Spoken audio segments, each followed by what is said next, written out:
امام محمد کا بیان ہے کہ ایک شخص کے گھر میں چور داخل ہوئے اور اس کے گھر سے سامان اور قیمتی مال و متاع اٹھا لیا گیا۔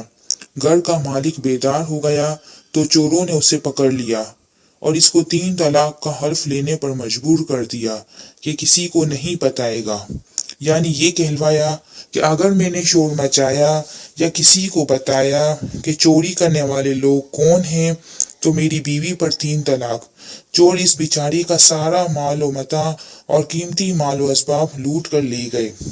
صبح وہ شخص جب بازار آیا تو دیکھا کہ چور اس کا مال، اس کے گھر کے قیمتی اسباب بازار میں فروخت کر رہے ہیں، مگر وہ حلف کی وجہ سے انہیں کچھ کہنے یا کسی دوسرے کو آگاہ کر دینے یا اس سلسلے میں بولنے کی قدرت نہیں رکھتا۔ پریشان تھا، اپنا قیمتی سامان فروخت ہوتے دیکھ کر اس کا کلیجہ منہ کو آ رہا تھا۔ آخر یہی سوچی کہ امام اعظم کی خدمت میں حاضر ہو کر مشورہ کر لیا جائے، شاید کوئی حل نکل آئے۔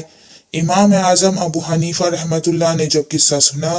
تو فرمایا اپنے محلے کی مسجد کے امام، مؤذن اور محلے کے ذی اثر اور چند وجیہ افراد کو میرے پاس لاؤ۔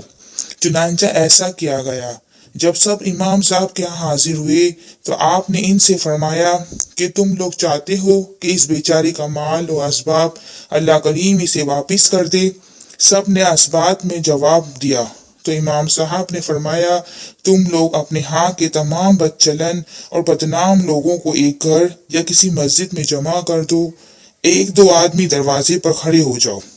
اور جس کی چوری ہوئی ہے اس کو بھی اپنے ساتھ کھڑا کر دو، پھر گھر سے ایک ایک کو باری باری نکالتے جاؤ اور اس شخص سے ہر ایک کے بارے میں دریافت کرو کہ کیا یہ تمہارا چور ہے۔ اگر وہ اس شخص کا چور نہ ہو تو یہ کہہ دیا کرے کہ یہ میرا چور نہیں، اور اگر نکلنے والا شخص اس کا چور ہو تو خاموش رہے، جس پر یہ خاموشی اختیار کرے اسے اپنے قبضے میں لے لو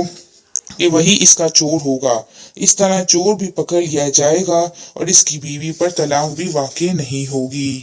لوگوں نے امام اعظم کی تدبیر اور تجویز پر عمل کیا تو چور پکڑا گیا اور طلاق بھی واقع نہ ہوئی، اور اللہ تعالیٰ نے ابو حنیفہ کی فراست کے صدقے اس کا تمام مال مسروقہ واپس دلوا دیا۔